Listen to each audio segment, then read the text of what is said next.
विराट कोहली की वजह से मची थी भगदड़। बेंगलुरु हादसे की असली जिम्मेदार आरसीबी की टीम है।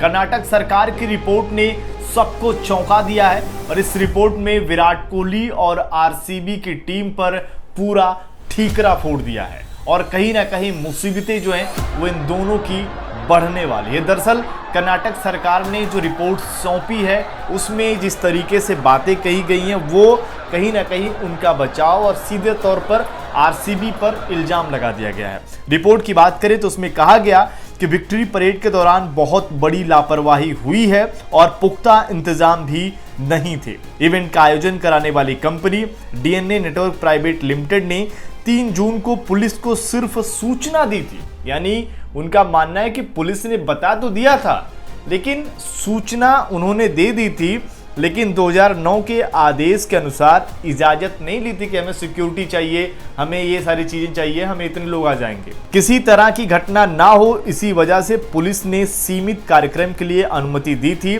लेकिन इवेंट में उम्मीद से कहीं ज्यादा लोग पहुंच गए। यानी कि साफ तौर पर है कि कर्नाटक सरकार, जिनके खुद वहां पर अगर आप देखेंगे उस दिन पूरी सरकार वहां पर घूम रही थी, लेकिन अब उनका कहना है कि हमने बहुत सीमित इंतजाम किया था, इनको नहीं पता था कि भीड़ इतनी ज़्यादा हो जाएगी। अब इस बात को लेकर अगर आप देखें तो कहीं ना कहीं दोहरा चरित्र ज़रूर कहेंगे, लेकिन इस रिपोर्ट में विराट कोहली को लेकर जो जिक्र किया गया है ये मामला फंसाने वाला है। फैंस मायूस हो सकते हैं क्योंकि विराट कोहली का जो जिक्र किया गया उसमें कहा गया कि आरसीबी ने 4 जून को सोशल मीडिया पर सार्वजनिक कार्यक्रम के प्रचार के लिए विराट कोहली का वीडियो शेयर किया था।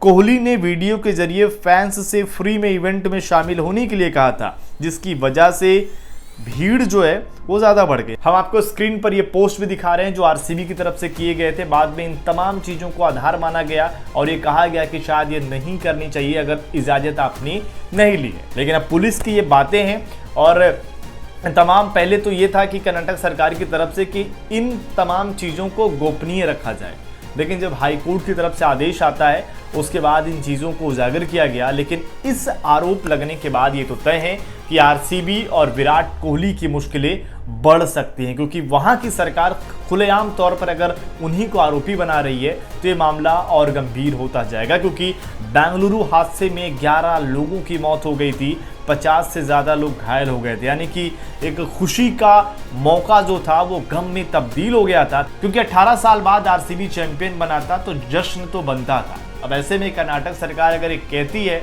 कि हमें उम्मीद नहीं थी इतनी भीड़ आ जाएगी तो ये सोचने वाली बात है, क्योंकि अगर आरसीबी खिताब जीतेगी तो ये पूरे दुनिया को पता था कि भीड़ तो आने वाली है, लेकिन फिर भी इंतजाम उस तरीके से नहीं किए गए या फिर आरसीबी ने अपील करने में जल्दबाजी कर दी और उनको मौका नहीं मिल पाया। यहाँ क्या दिक्कत हुई है, दोनों खेमों से अपनी अपनी राय ज़रूर है, लेकिन सरकार की जो राय है उसमें मुलजिम विराट कोहली और आरसीबी की टीम यहाँ पर बनती दिख रही है। आपकी इस पर क्या राय है कमेंट करके ज़रूर बताएं। और यहाँ पर जाहिर सी बात है आरसीबी के लिहाज से भी आने वाले मौकों के लिहाज से सीखने वाली चीज़ें रहेंगी कि शायद अपील करने में वो थोड़ी जल्दबाजी नहीं करेंगे। अपनी राय ज़रूर दें। स्पोर्ट्स नाउ पर अगर आप नए हैं तो चैनल को सब्सक्राइब भी कर लें।